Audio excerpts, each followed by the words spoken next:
Dia, tarde, noite, seja o que for, seja muito bem-vindo a mais um episódio aqui do podcast Ponto de Fala. Sim, sempre com pontos de vista que merecem um ponto de fala. Desde já eu peço que, se você ainda não se inscreveu no canal, faça isso agora, não custa nada, não dói nada e é muito importante pra gente. Então se inscreva, deixe o seu like, seu comentário, acione o sininho, assim você não perde nenhuma conversa que a gente tem aqui todas as terças e quintas às 18 horas no nosso canal. Hoje a nossa conversa é internacional. Eu estou muito honrado de receber essa pessoa aqui hoje aqui no nosso podcast Ponto de Fala. Ela que é paramédica, mentora, palestrante e caçadora de dinossauros. A gente vai entender como que é isso daí, mas o que interessa é que ela foi salvar vidas lá na Inglaterra, lá em Londres. Priscila Curry, muito prazer e muito bem-vinda aqui ao nosso podcast.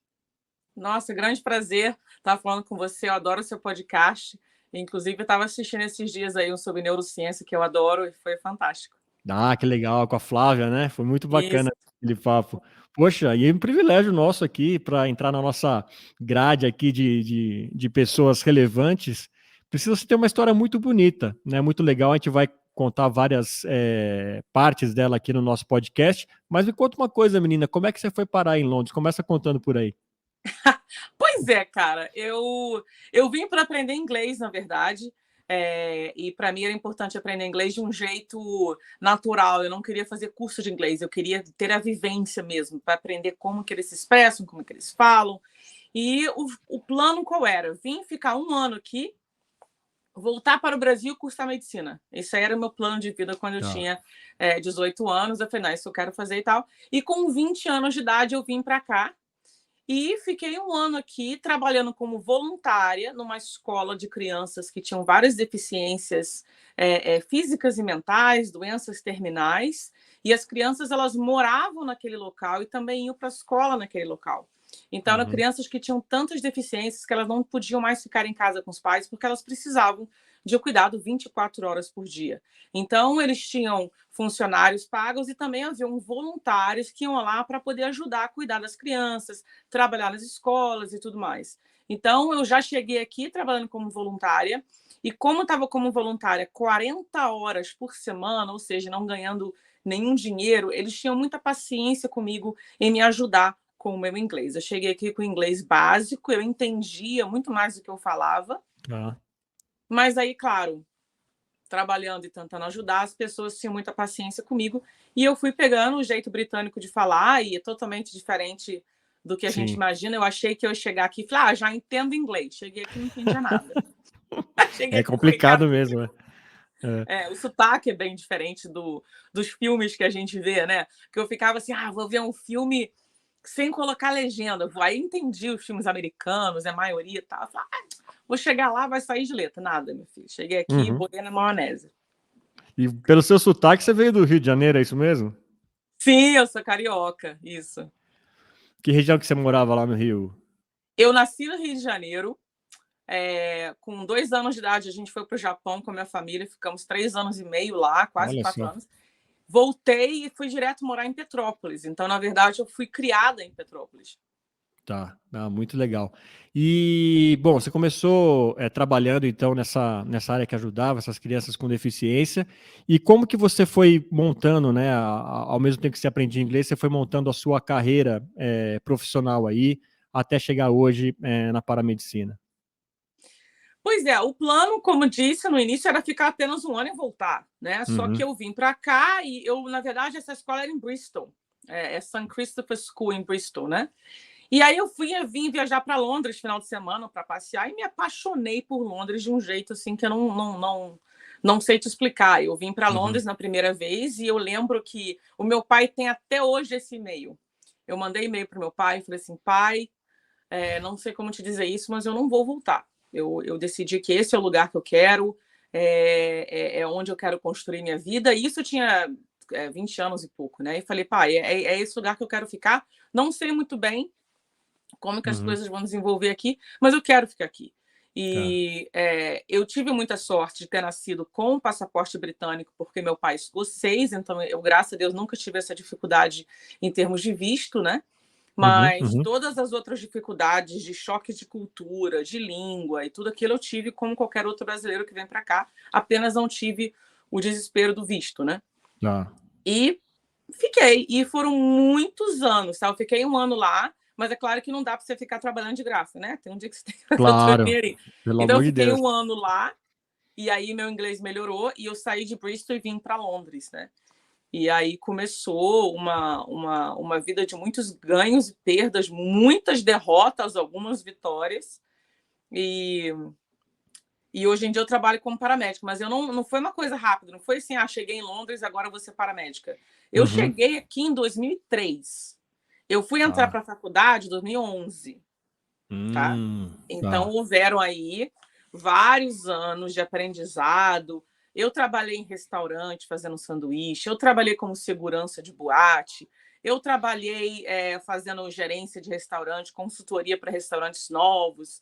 Cara, eu trabalhei fazendo o que estava dando dinheiro, que tinha vaga, eu não tinha muito preconceito, não. A gente tem que pagar conta aqui, a vida é muito cara, né? Tá. Então, fui fazendo isso tudo, mas eu nunca desisti de trabalhar na área médica. Só que aqui eu me apaixonei pela paramedicina, que não existe no Brasil. Não existe no Brasil mas algum tipo de paramedicina ou aqui é um conceito totalmente diferente? Explica pra gente qual que é a diferença.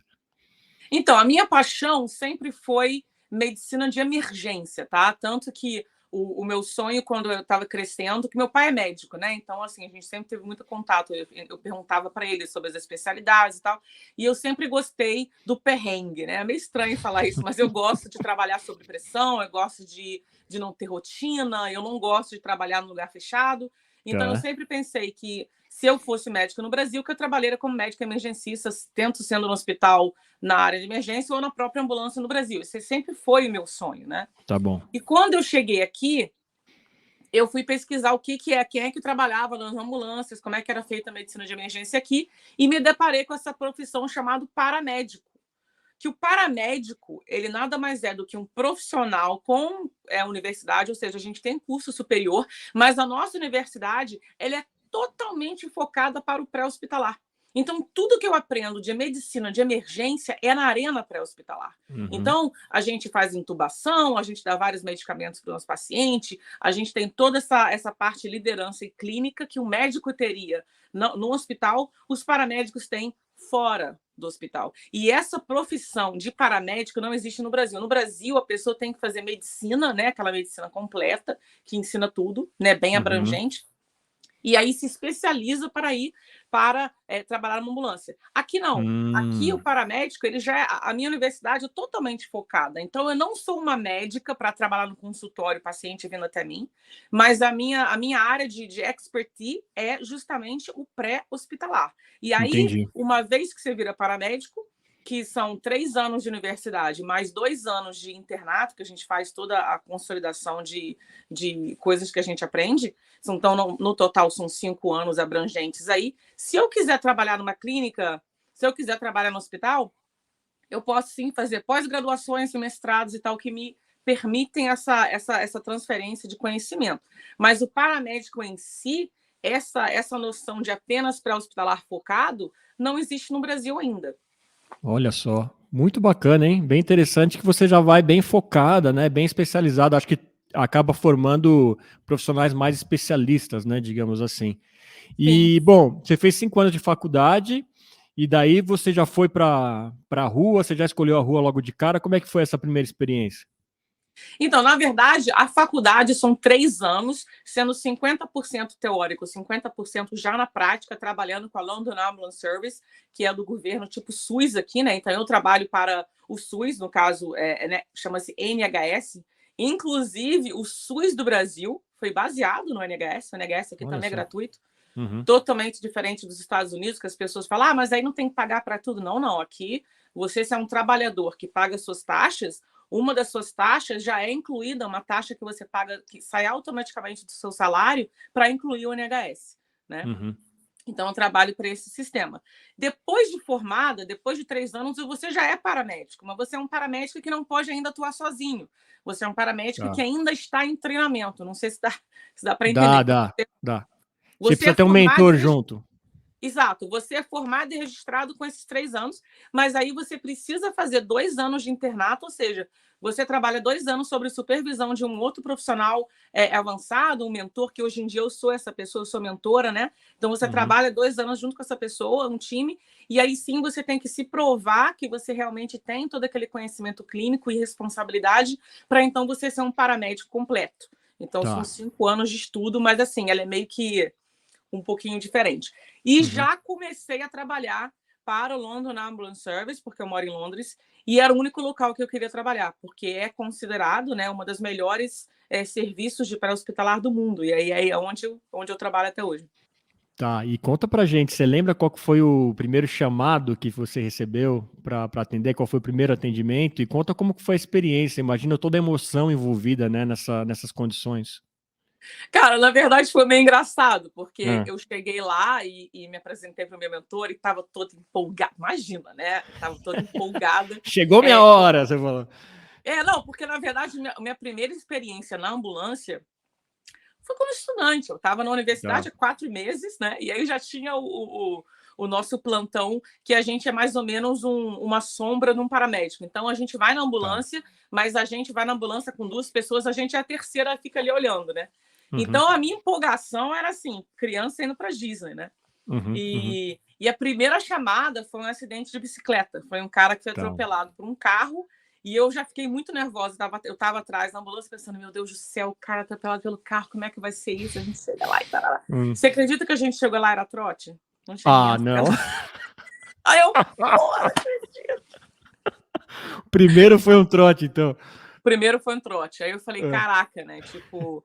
E a gente acha que a profissão de paramédico vai ser adrenalina do começo ao fim. É, o que eu penso, Não é, né? Não é. Então, a gente foi para atendimentos normais, pessoas com problemas de diabetes, pessoas idosas que caem no chão e precisam de uma ajuda especializada para levantar, para examinar, pacientes acamados, pacientes com câncer. Então, assim, a gente vai para muitas doenças crônicas, e é claro, né, que a gente atende esfaqueamento, atropelamento, queda de altura, todas essas emergências a gente também atende, mas aqui em Londres não é o nosso foco principal, não temos tantos acidentes e não temos tanta violência quanto os meus colegas do Brasil têm essa experiência muito maior do que a minha em relação a traumas assim, físicos e violência. Sim.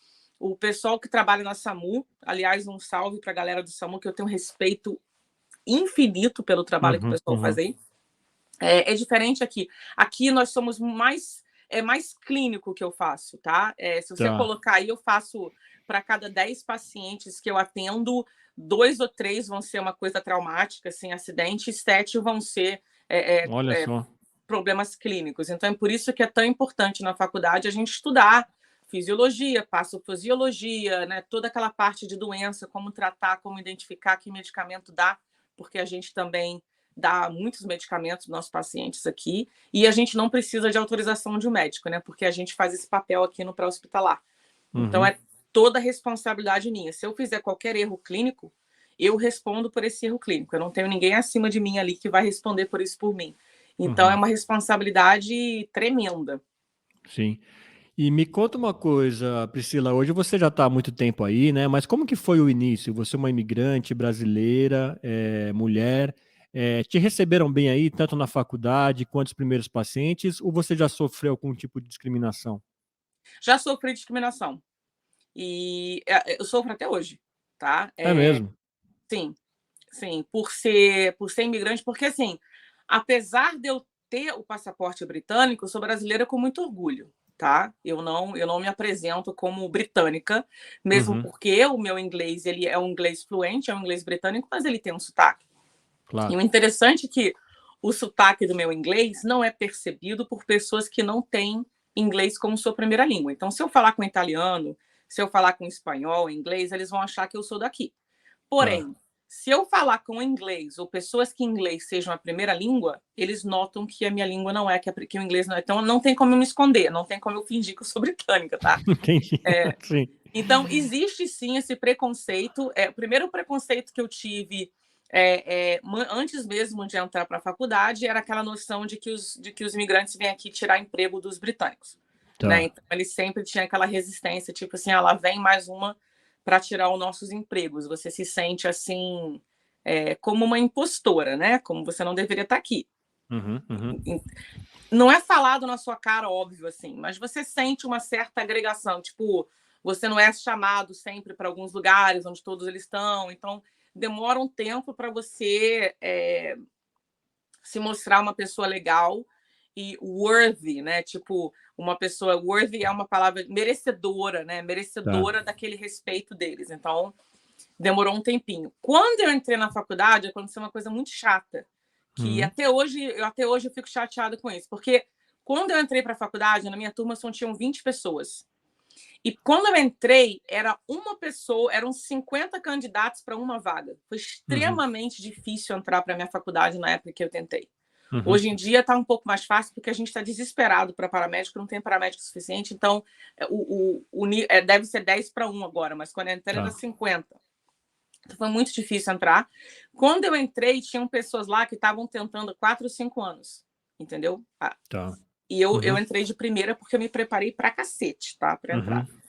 E quando eu entrei, tem aquela coisa, de onde você é e tal. Eu falei, sou do Brasil e tal. E eu ouvi comentários e risadinhas de que eu tinha entrado em alguma cota. Tipo assim, ela entrou porque ela é imigrante, ela conseguiu essa vaga porque ela é minoria, né? Ela tem um tratamento especial porque ela é, né, brasileirinha, então assim, né, nós tivemos que lutar pra cacete pra nossa vaga, enquanto que ela entrou porque é cota. Mas eu não entrei por cota, porque eu tenho passaporte britânico. Então, se você olha para a minha aplicação, o meu nome, Priscilla Curry, que é o nome britânico, porque o Curry é escocês do meu pai. Né? O meu passaporte, número britânico. Então, eu não tive cota nenhuma, eu não tive favor nenhum. Mas só deles verem que eu não era inglesa, ele já teve uma discriminação ali na hora de que eu não deveria estar ali. Que eu roubei o lugar, olha, mais uma vez, que eu roubei o lugar de um britânico que não teve a vaga porque eu peguei a vaga dele. Então, isso aí é frustrante. Né? Então, eu já tive isso também. E por pacientes eu sofro preconceito, às vezes. Quando você vai tratar um paciente, eles falam, não quero ser imigrante me tratando. Tipo, caramba, Priscila. Acontece, mas tem que ter casca grossa. O que você faz grossa. na hora? O que você faz na hora? Uma situação dessa? Porque assim, eu não levo no pessoal. Eu aprendi que ofensas falam muito mais sobre a pessoa que está te ofendendo do que você, né? Porque eu vim para cá sozinha, eu não tenho família nenhuma aqui até hoje. Então, se você não tem casca grossa, não vem. Se você vai ficar ofendido e ficar chorando por tudo que te falam, a vida fica muito mais difícil. Então, eu já tive aquela noção de nova, de que toda vez que alguém te chama de idiota, de gordo, de sapatão, de imigrante, de branco, de preto, de sei lá o quê, se você ficar levando isso muito pessoal, vai ficar muito difícil viver, né? Então, quando alguém fala um negócio desse para mim, eu meio que falo assim, olha, só tem eu aqui, você quer que eu chame outra pessoa? Porque você tá sangrando, você deve ter aqui uns 4... Eu sou muito factual, assim. Eu falo, olha, você não quer que eu te encoste porque eu sou imigrante, mas eu fiz a minha universidade aqui, eu passei, eu tenho os mesmos conhecimentos dos meus colegas, e pelo que eu sei, você está entendendo muito bem o que eu estou falando para você. Agora, se você não quer que eu toque em você, tudo bem, a gente vai esperar outra ambulância, mas vai demorar horas. O que você quer? Aí o cara fica tipo, não, mas aí nesse caso, eu falei, você quer me ajuda? Você não chamou ambulância? Você chamou ambulância, certo? Ah, sim. Você quer me ajuda? Quero. Aí a pessoa fica com cara de bunda e aceita o tratamento. Mas assim, eu não forço. Quem não quer tratamento, quem não quer que eu encoste, eu não encosto, porque é uma questão de respeito, de livre-arbítrio do ser humano. A não ser que a pessoa esteja totalmente drogada ou por ter uma queda que bateu a cabeça, né? Que você perde aí a capacidade mental. Mas uma pessoa com a sua faculdade mental em dia, eu não posso forçar nenhum tratamento. Sendo ele porque ela é racista, ou enfim, né? Ou homofóbica, ou enfim. Eu não posso forçar esse tratamento nela. Já sofri, sofro, e a vida que segue. Nada me para. Eu sou igual a água. Eu posso até mudar meu... Você pode até botar uma coisa em frente da água, né? Mas a água dá um jeitinho de passar em volta. Eu acho que se você quer chegar a algum lugar na vida, seja igual a água. Que ela sempre chega onde ela quer chegar. Mesmo que tenha obstáculos no caminho, ela dá a volta. Que orgulho ter alguém como você aí fazendo esse trabalho e também defendendo aí Na verdade, indo contra a discriminação, que não é legal em nenhum lugar. Mas vamos voltar a falar da adrenalina, Priscila, que a gente vê muito vocês, não sei se por conta da parte cinematográfica dos paramédicos, como super-heróis que não usam capa, né? Que a gente gosta de falar, usar esse termo aqui. Uhum. Você teve situações que você percebeu, puxa vida, eu salvei uma vida, ou ajudou com alguma coisa ali, que você resolveu o problema, que seja um parto, alguma coisa assim? O que te marcou mais? É interessante essa expressão super-herói. Eu não me sinto super-herói, porque eu escolhi essa profissão, eu estudei para ter esse conhecimento, então quando eu faço algo que salva a vida de alguém, nada mais é do que eu usando o meu conhecimento e meu treinamento para fazer uma coisa que eu estou sendo paga para fazer. Para mim, um super-herói é quando você está lá no shopping center vendo televisão e alguém engasga, você vai lá, caraca, sabe? Totalmente Sim, fora do teu. Arrisca a sua vida, uma pessoa que não tem um treinamento vai arriscar a sua vida para salvar alguém. Para mim, esses são super-heróis, né? tá. Então, eu não me sinto uma super-herói. Salvar vidas, perder vidas e ajudar o próximo faz parte da minha rotina. Eu Uhum. já salvei vidas mesmo, de eu chegar no local, a pessoa não está respirando, e eu dar aquele choque, usar o desfibrilador, dar um choque na pessoa, dar uma adrenalina, dar um medicamento, a pessoa volta a falar. É Uhum. chocante ver isso. Sim, Não é igual um filme, ai, imagino. que bom, fulano, você sobrevive, me dá um abraço. Você fica meio, caraca, tipo, meu Deus do Sim. céu, né? O impacto daquilo deve ser fortíssimo. É muito forte, porque geralmente quando é muito rápido, assim, a pessoa não sabe que morreu e Uhum. que voltou à vida. Ela fica assim, ai, o que você está fazendo aqui? O que está acontecendo? Você fica assim, meu Deus do céu. Uou! Caramba. E aí você Uhum. tenta, não, calma, você sofreu aqui uma parada cardíaca e a gente fez um tratamento aqui, fica deitado, tá tudo bem, a gente está estabilizando você para levar para o hospital e tal. É Uhum. raríssimo acontecer isso. Geralmente pessoas que têm parada cardiorrespiratória, elas ficam no estado de coma até chegada do hospital e tratamento e tal, a pessoa acorda mais lentamente. Mas já aconteceu 5 vezes na minha carreira, eu tô fazendo isso há 10 anos, do Tá. paciente acordar mesmo e voltar lúcido, que é uma coisa Uhum. assim, tipo, uou, sabe? Uhum. Uhum. Já aconteceu de eu fazer tratamentos, né, de estabilizar aquele paciente que está totalmente inconsciente, todo com vários problemas, e aí, 1 ou 2 meses depois, eu recebo uma carta da família, né, porque eles mandam carta para a gente, fulano de tal salvou a vida do meu marido, e a gente recebe essa carta, então é muito prazeroso ver isso. Como também eu recebo carta do meu próprio empregador, no próprio London Ambulance Service, que eles fazem sempre um estudo de pacientes que tiveram parada cardiorrespiratória fora do hospital e tiveram a sobrevivência após isso, indo para casa e sobrevivendo mais de um mês em casa. É assim que Uhum. eles consideram uma vida salva, né? Que você Tá. né? Então, assim, não adianta você salvar a vida agora e o cara morrer no hospital daqui a uma semana. Isso não é considerado uma Entendi. vida salva. Então, eles fazem. Aí a gente recebe uma carta: olha, o paciente que você atendeu em fevereiro de 2022 ainda está em casa com a família dele, vai passar o Natal com a família, graças ao seu tratamento. A gente recebe essa carta, né? Então, Que legal. vale a pena todos os perrengues, vale a pena aquela minoria, né, que te trata mal. Uhum. Vale a pena tudo. Tudo na vida, parece que tudo na vida vale a pena quando você recebe uma carta dessa. Não tem dinheiro que pague você receber uma carta dizendo por causa de você, esse pai vai passar com as filhas e com a esposa. Uhum. Não tem, sabe assim, é muito gratificante. E é por isso que quem faz esse trabalho faz por causa disso. Não é um salário, não é. Claro que a gente quer ser reconhecido, né, financeiramente, Sim. mas não é esse o motivo. Não é esse. Eu teria sido. Se dinheiro fosse a minha primeira motivação de vida, eu teria outra profissão. Poxa, mas que legal, hein? E parto já rolou? Você precisa fazer um parto? Alguém que estava a caminho do hospital não estava conseguindo chegar? Como que é isso? Adoro. Ai, Olha, então temos uma especialista em parto.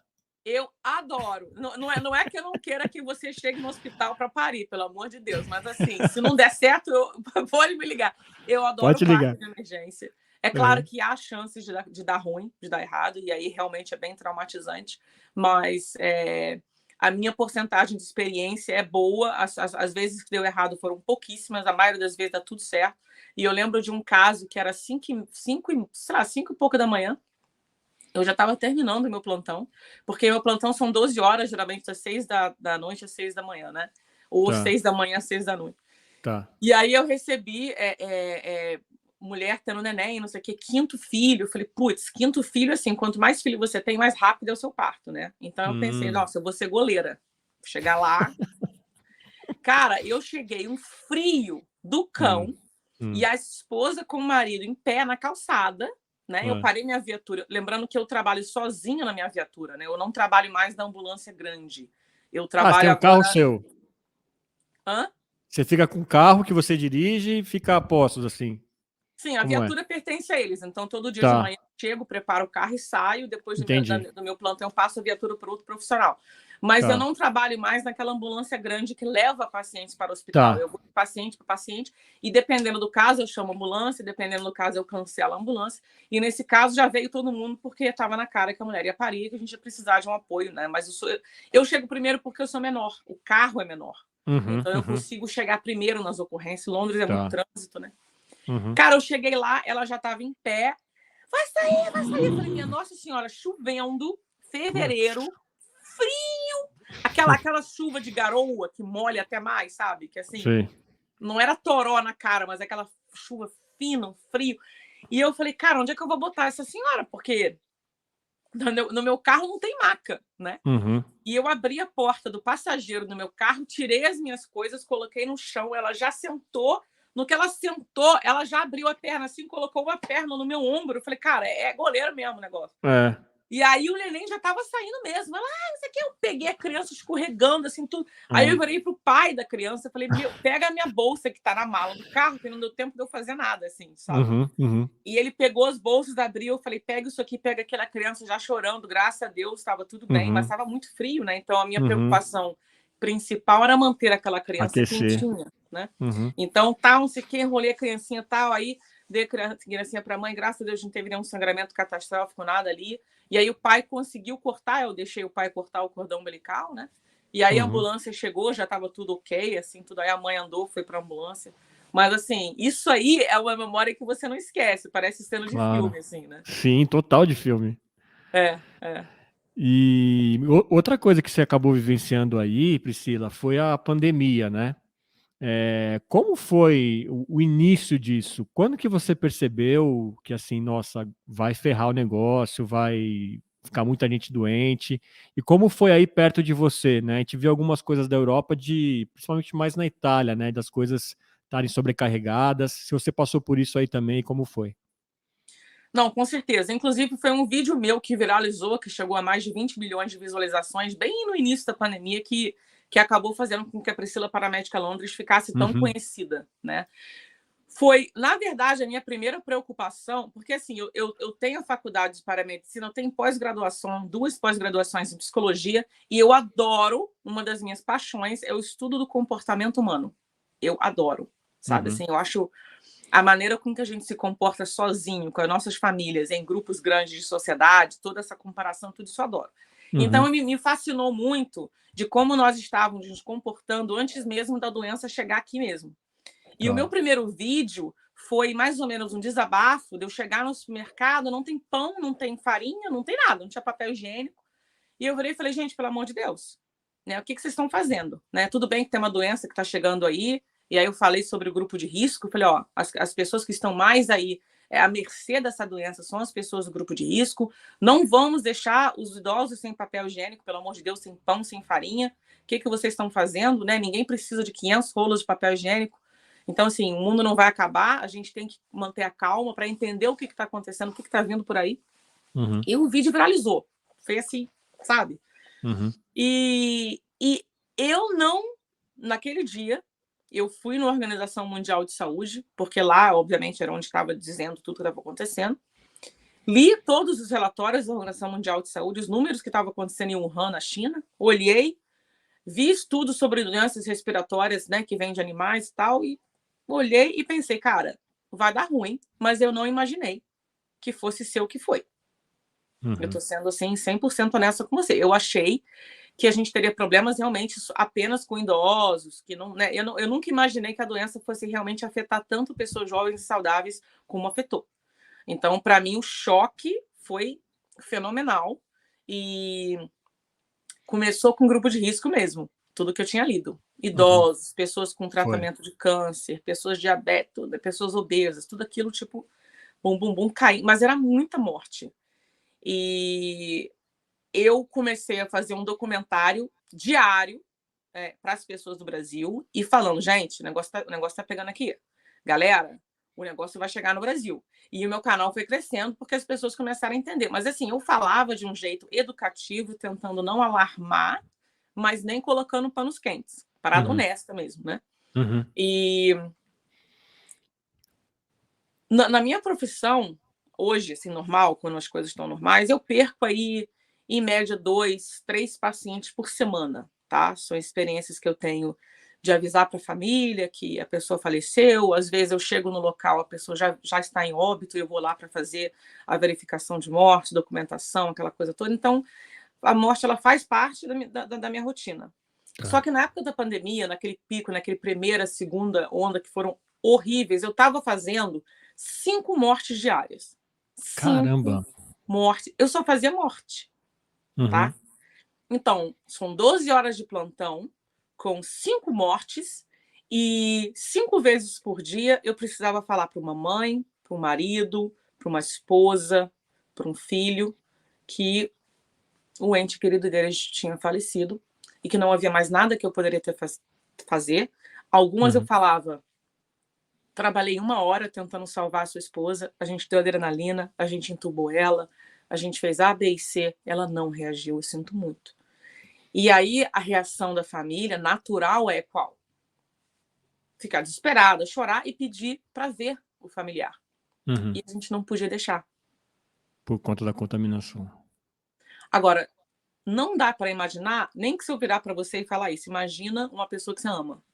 Imagina essa pessoa morrer e você não poder ir lá ver ela, você não pode tocar nela, você não pode, né?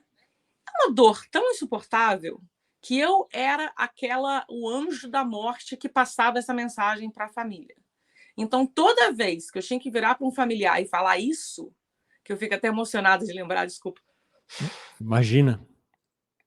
Toma seu tempo aí, Pri. Era horrível, entendeu? Era muito difícil voltar para casa e saber que eu tinha que fazer tudo de novo no dia seguinte. E eu ficava com o meu canal educativo falando para as pessoas, eu falei, gente, pelo amor de Deus, use máscara, evita aglomeração. E eu saía do meu plantão exausta e passava assim nos bares, bar lotado, ninguém de máscara. Eu falo, meu Deus do céu. Então, assim, para o profissional de saúde que estava no Brasil, que estava em todos os lugares do mundo, passando e vendo o que a gente estava vendo, sair de casa e ver pessoas dizendo que a pandemia não era verdade, que a Covid não existia, que a vacina não servia para porra nenhuma, que, sabe assim, as negações da ciência comprovada. Era outra facada. Quer dizer, eu já sofria 12 horas de plantão, chegava em casa e eu não queria ver notícia, porque era um negacionismo. No Brasil, o negacionismo foi surreal, assim. Foi dolorido. E eu me mantive firme na minha mensagem de importância de vacinação. Por que devemos nos vacinar? Como que a vacina funciona? Como é que os estudos estão sendo feitos? Né? Por que o RNA não vai mudar o seu DNA? Por que a vacina de RNA não vai mudar? E tentando... Porque assim, não adianta eu virar para você e falar não, a vacina não vai mudar seu DNA. Aí você vira assim, mas por quê? Aí eu falo, por que não?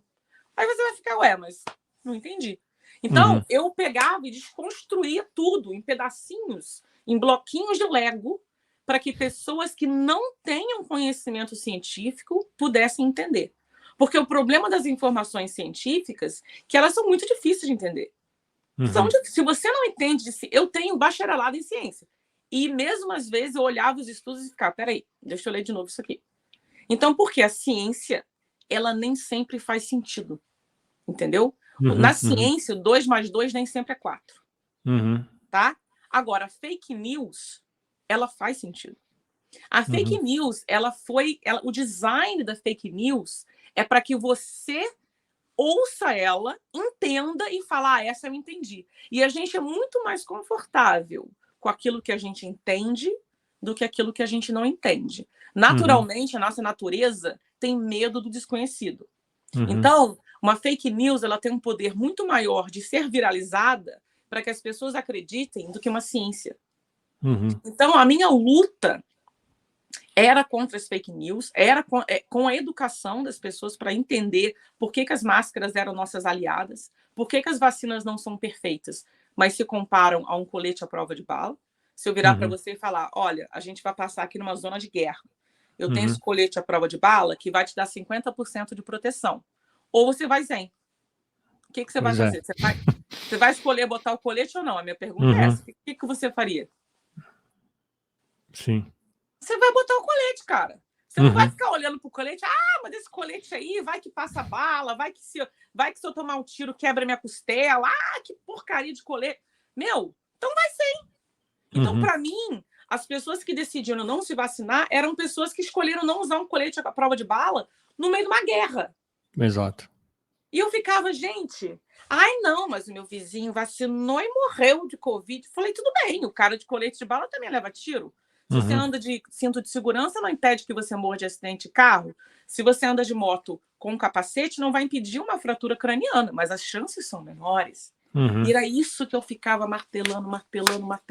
E, nossa, aí nasceu os dinossauros, é por isso que eu virei caçadora de dinossauros. Explica essa aí pra gente, Pri.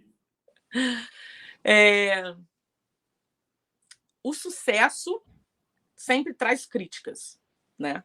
Então, assim, você sabe que você está alcançando um número significativo de pessoas quando você é criticado, né?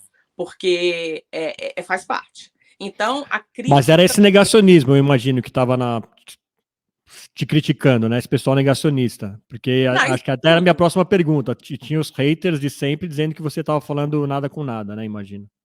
Sim. E eu fico muito feliz de ver hoje em dia a diferença, né? Que não precisa nem saber muito de matemática para ver um gráfico e entender a diferença da pandemia antes de vacina e pós-vacina. Né? Isso aí eu acho que é incontestável que as vacinas realmente, mais uma vez, salvaram a humanidade. Mas aí, os negacionistas, eles eram muito agressivos, eles eram no sentido de eu espero que você morra de Covid, sua gorda sapatão ridícula. O que você sabe? Você nem médica é. Ah, você dirige uma ambulância, você não sabe nada. Tipo assim, eu vou encontrar sua família e vou dizer, sabe? Assim, eram umas coisas, eram umas ameaças, eram umas críticas, eram umas coisas assim surreal. E eu tinha duas escolhas, né? Ou eu me escondia e ficava, ai, não quero mais falar nada porque eu não quero essas ofensas, que vinha da minoria dos seguidores, né? Os meus seguidores, em sua maioria, eram pessoas que estavam acreditando na ciência, mas era uma minoria. Só que a minoria é o que mais machuca, engraçado. Você pode ouvir 10 elogios e virar para você e falar, cara, você tá muito bonitão hoje, teu cabelo tá legal pra caramba. Não, legal, gostei da tua roupa. Todo mundo te elogiando. Aí vem uma pessoa e fala, nossa, teu cabelo tá uó. O que você fez com teu cabelo? Acabou. Você só vai pensar nesse comentário. Verdade. Entendeu? Então, os ataques para as pessoas que estão em evidência na mídia, elas, na maioria, são poucos, mas afetam muito. E tem pessoas que nem conseguem lidar, tem pessoas que se matam, né, com comentários negativos. E eu comecei a acolher essas pessoas que estavam me xingando. Em vez de eu xingar, em vez de eu bater de frente, eu resolvi chamá-los de dinossauros de forma carinhosa, porque eu adoro dinossauro, eu sempre gostei. E eu passei a falar, fala galerinha, fala dinossauros, porque por mais que eles me criticassem e não gostassem de mim, porque eu também não tô nem aí, eu não tô nem aí se você gosta de mim ou não, né? A minha mensagem estava ali para educar. Se você gosta do meu cabelo, do meu nariz, tô nem aí. Eles, mal ou bem, estavam sendo educados. E aí o que aconteceu?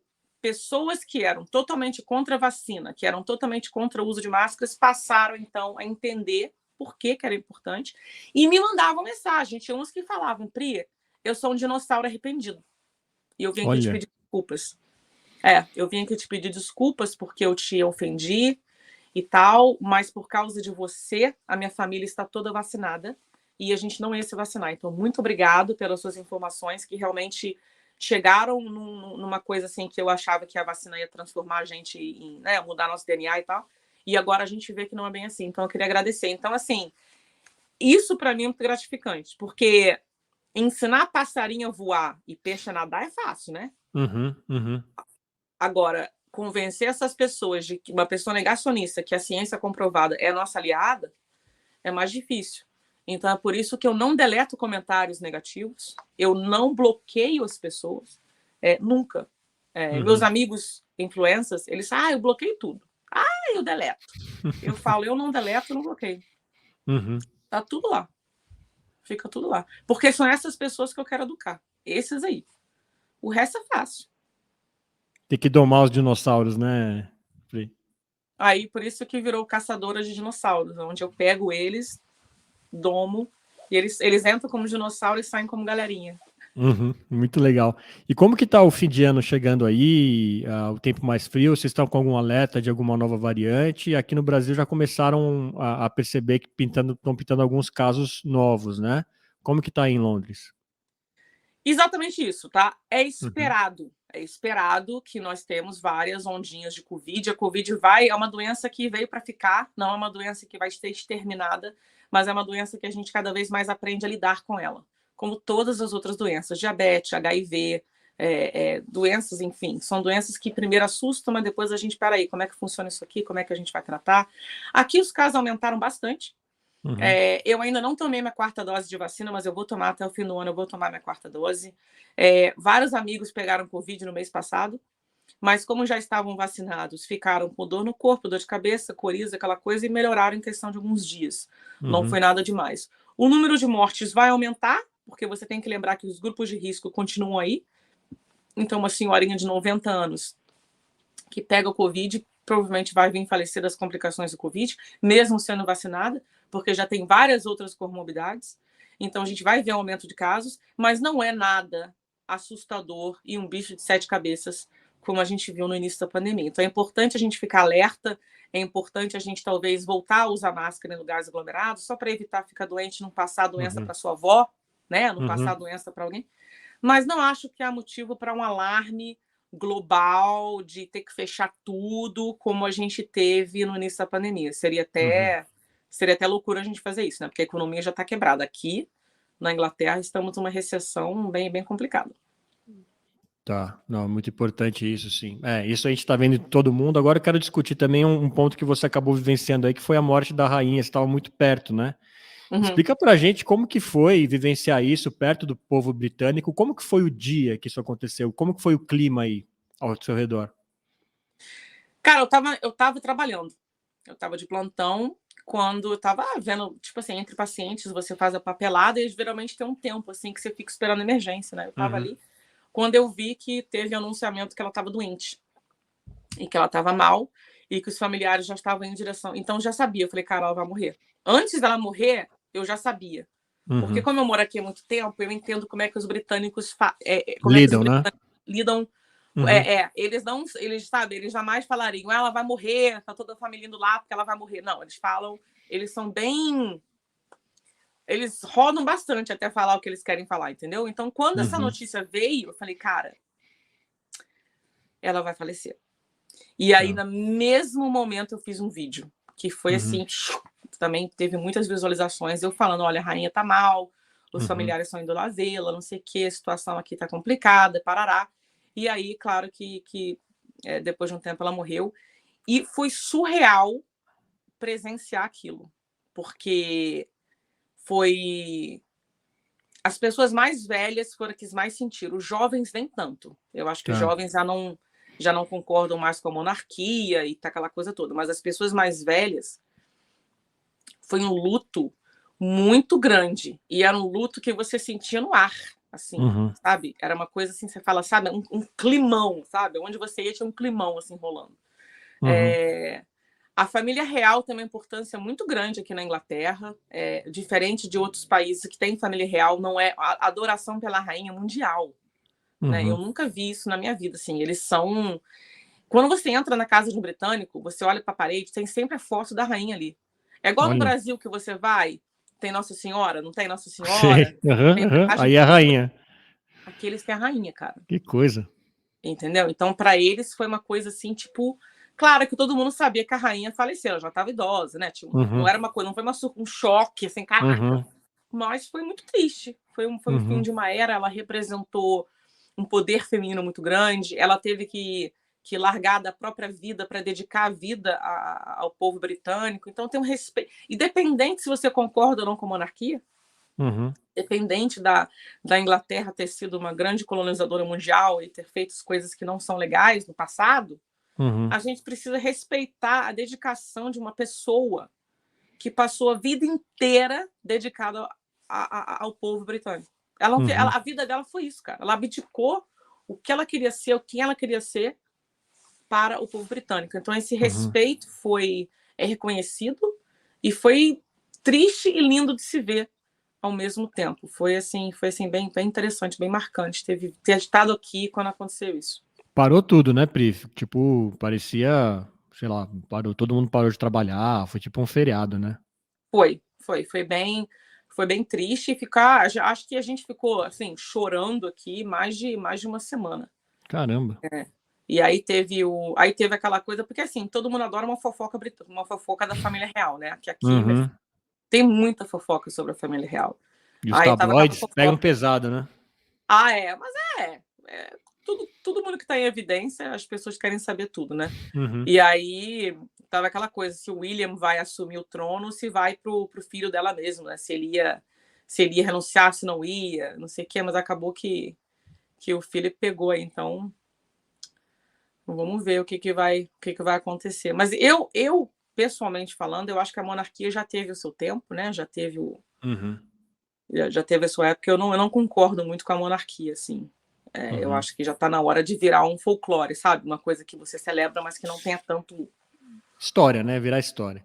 Isso, eu acho que está na hora de virar uma história, uma coisa legal de celebrar e tal, mas eu não acho que tem que ter esse poder que tem hoje em dia ainda. Mas quem sou eu na fila do pão?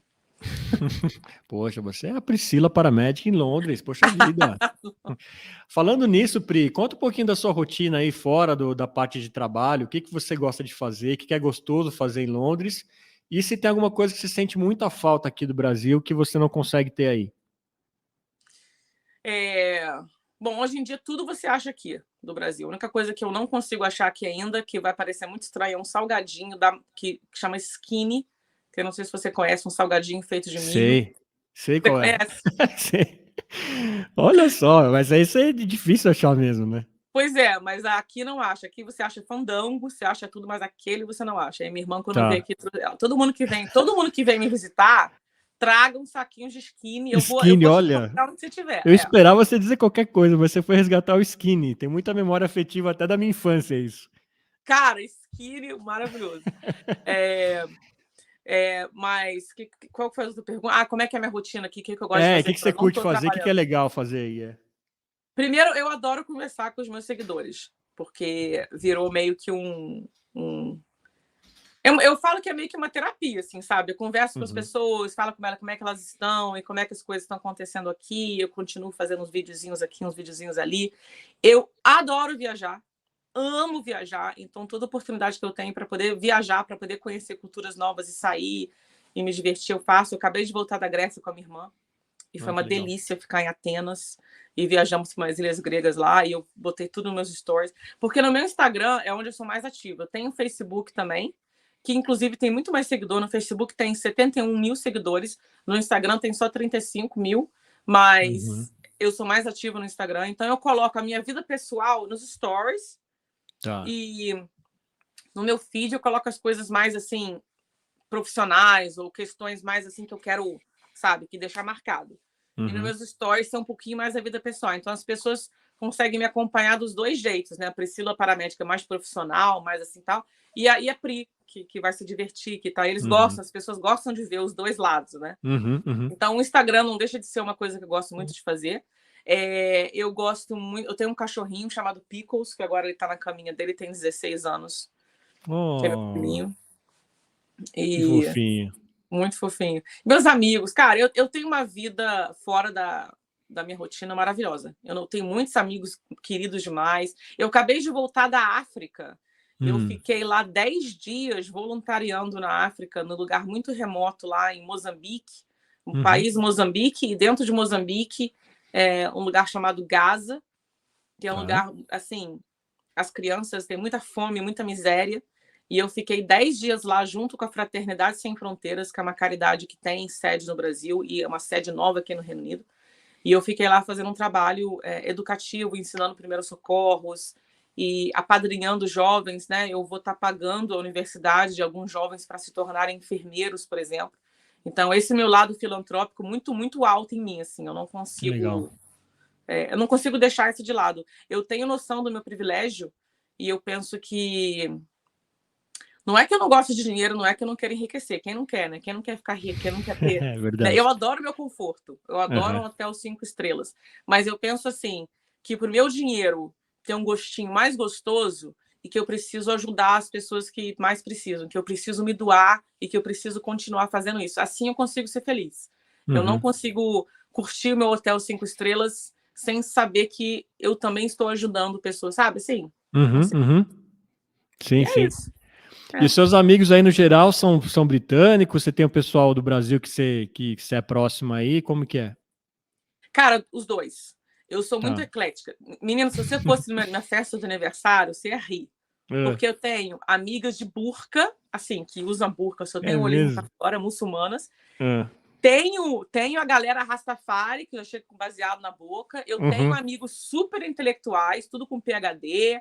Tenho amigos médicos, cirurgiões. Tenho amigos que não tem nem onde cair morto. As minhas amizades realmente são muito ecléticas, assim, elas refletem um acolhimento geral, assim, de pessoas. Assim, se você é uma pessoa que tem uma energia boa, que me passa uma coisa boa, não me importa muito o que você faz, quando você ganha, qual é a sua religião. Então, eu tenho amigos de tudo quanto é tipo. É bom legal. isso. Nossa, se eu estiver por Londres, eu vou querer numa festa dessa. Eu fiquei empolgado.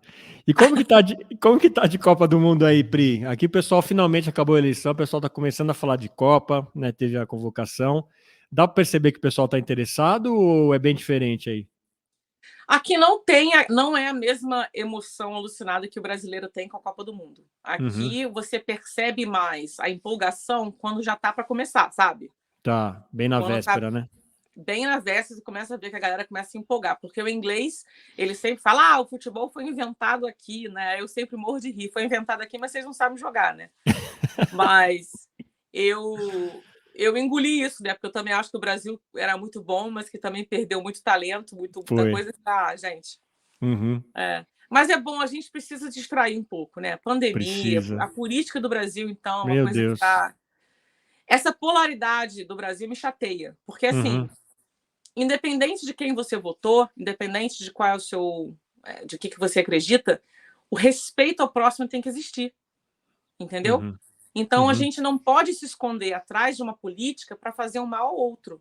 Se você usa um partido político ou uma religião, qualquer outra coisa para fazer um mal ao próximo, você está totalmente equivocado. E eu acho que eu vejo muito isso. Eu vejo as pessoas usando coisas que são pessoais para ela, ódios que fazem parte do coração delas, e refletindo isso a um político, refletindo isso a uma religião. Isso aí tá muito errado. E no Brasil tá muito polarizado, gente. É minha família, toda militar, por exemplo. Né? Então você pode botar 2 mais 2, que nesse caso são 4, né? E eu nunca fui favorável ao Bolsonaro de uma maneira respeitosa. Você nunca vai me ver falando mal dele, atacando a família dele, nada disso. Eu acho que é uma coisa a mim totalmente assim, não sou favorável à maneira com que ele se posiciona, as coisas que ele fala vai contra as coisas que eu acredito. Então, da mesma maneira que as coisas que o Lula fala, também vai contra as coisas que eu acredito. Então, assim, eu não gostaria de ter o Brasil com o Lula, mas também não gostaria de ter o Brasil com o Bolsonaro, por exemplo. Então, eu sou daquelas pessoas que eu acho que o Brasil merecia uma coisa muito melhor que esses dois. Muito melhor. Mas nós não temos. E ficamos divididos. Né? Mas eu acho que a gente tem que se unir, porque independente de quem tenha ganhado, né, o caso Lula ganhou, a gente tem que torcer que ele faça um bom mandato. Claro. A gente tem que torcer que a gente fique de olho, né, para que não haja mais roubalheira, que não haja mais nada errado, como de qualquer político, né? E a gente tem que torcer pelo Brasil, porque a gente é brasileiro. Agora, torcer contra um presidente só porque você não gosta dele, ou porque, enfim, você está torcendo, é dar um tiro no próprio pé, sabe assim? É assim que eu penso, cara, ele ganhou, então vamos tentar, sei lá, melhorar o Brasil, vamos se unir, vamos tentar ajudar o cara, né, a partir, enfim. É assim que eu penso, cara, eu não tenho esse extremismo que causa tanta atrito, eu não compartilho disso, sabe? E é muito ruim, né, Pri? É muito ruim, você tem toda a razão. Eu penso bem parecido com isso. Tomara que realmente a gente curta essa Copa aí e esqueça um pouco esse lado e una, né, as pessoas que ficaram distantes por conta disso. E, Pri, uma pergunta sempre inspiradora que eu faço no final: se você pudesse transformar o carro que você trabalha em um super carro que pudesse sair pelo mundo aí para consertar uma coisa e definitivamente consertar uma coisa no mundo, o que seria? Que eu pudesse transformar o meu carro. Se o seu carro se transformasse num super carro, de repente, e você pudesse sair pelo mundo para consertar uma coisa que está errada no mundo, o que seria? Bom, primeiramente, meu carro viraria uma moto, porque eu prefiro muito mais motos do que carro. Inclusive, eu tinha uma Ducati, eu vendi ela. Então, eu acho que o meu carro viraria uma Ducati linda, vermelha. E eu iria justamente mudar a maneira com que o mundo se comunica. Eu acho que a comunicação não violenta e a habilidade de entender o ponto de vista do outro, porque para todos os conflitos existem vários pontos de perspectiva. E se você tem a habilidade de ver esses pontos de perspectiva e ter uma comunicação não violenta para resolver as coisas, eu acho que o mundo seria um lugar muito melhor. Então, eu acho que eu começaria aí, justamente disseminando o poder da comunicação não violenta e da empatia para que o mundo vire um lugar melhor. Muito bom. Pri, obrigado pelo papo, adorei te conhecer, adorei a sua história, parabéns por tudo que você tem feito aí. Eu acho que você leva muita coisa boa aí para as pessoas que estão próximas a você leva o Brasil, você leva a força da mulher, então parabéns por tudo que você tem feito aí, de verdade, de coração. Eu quero que você deixe as suas redes que você comentou, né, para o pessoal que ainda não te segue, puder te acessar, por favor. Claro, é Priscila Paramédica Londres, tanto no Instagram quanto no Facebook. E se você for no Google e colocar Priscila Paramédica, você vai ver todas as entrevistas, todos os canais, todos os podcasts, todos os lugares que eu já apareci, que foram bastantes, para poder acompanhar várias entrevistas bacanas que eu já fiz. Legal, vou querer o nosso lá então, logo que sair eu vou querer o nosso lá também. Eu vou colocar esse podcast, vou botar o link lá no meu Instagram, no Facebook, para todo mundo poder olhar, assistir e seguir vocês, porque o canal de vocês é muito bacana também. Legal, Pri, obrigado, sucesso, tudo de bom, tudo de melhor para você sempre. Te agradeço, espero a gente voltar a conversar mais vezes. Tá bom, querido, um beijo, namastê para você. Obrigado, namastê, e obrigado a você que nos acompanhou aqui em mais um episódio do podcast Ponto de Fala. Não se esqueça, se inscreva no canal, você ajuda muito a gente com isso, compartilhe, acione o sininho, você não vai querer perder papos emocionantes e transformadores como esse que a gente teve com a Priscila. Meu nome é Fernando Tuller, esse é o podcast Ponto de Fala, a gente se vê na próxima, até lá.